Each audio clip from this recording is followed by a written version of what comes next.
Their season win total, same for the Bucs and the NFC, also tops in the NFL. So those are the two highest numbers. Last year, Tampa Bay went 13-4, won the NFC South. Tampa is a heavy favorite to win back-to-back division titles now that Tom Terrific is back.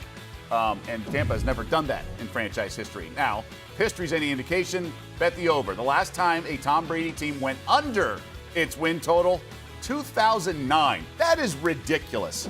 9-0-2 for a Brady-led team since then. And they've been the second most popular bet behind the Bills, as we mentioned, at Caesars Sportsbook in terms of handle. Bucs currently 8-1 to win the Super Bowl. They are plus 350 to win the conference. They are your favorites in the NFC. They open in prime time on Sunday night, just like they did last year on Thursday night, but this time it's Sunday, and they face the Cowboys. They hosted them last year. They are 2.5-point road favorites in the opener, and then back-to-back against the Saints, who, remember, all of Brady's success, he's had trouble with the Saints. Lost both meetings last year, and the late season one against New Orleans really cost him the MVP. He was the betting favorite until I believe they got shut out at home against the Saints, and Rodgers took the mantle and then won the award from there. Okay, so Brady's back. Some of those injuries at the end of last season, you figure to be healthy here. I mean, do we like him? It's a very thin kind of top. It's not a heavy top-heavy NFC. Tired of talking about this guy.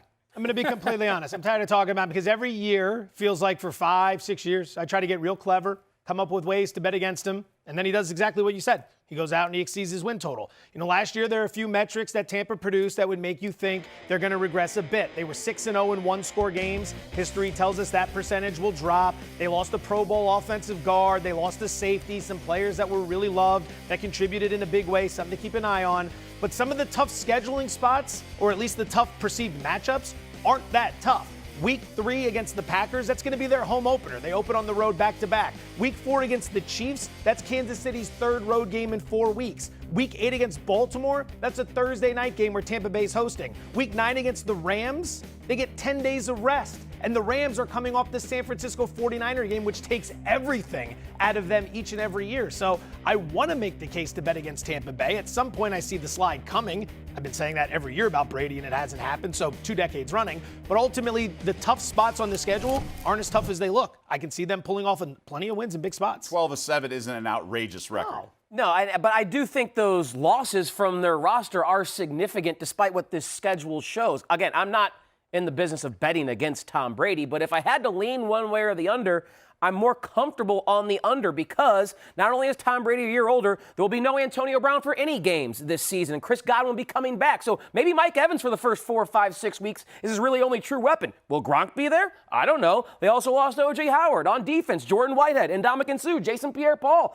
There's a lot of roster turnover, and Bruce Arians is gone. I actually think it's an upgrade. I actually like the fact that he did. I think Arians kind of – remember, Brady's the one who called for the bomb at Lambeau going into halftime in the NFC Championship game. Brady ran that offense a lot. I think he's more comfortable without Arians, who called him out and saying, you know, he's got to learn the offense better. I think actually – and then Bowles has been solid. He's the defensive mind. I actually think it's a good thing. It's not like Arians was holding him back, but I just think it's a good thing. Would you bet the over?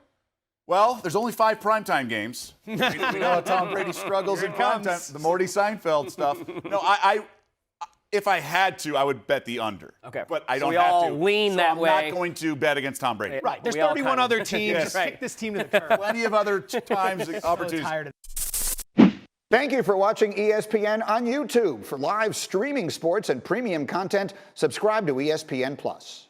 At Target, the low prices never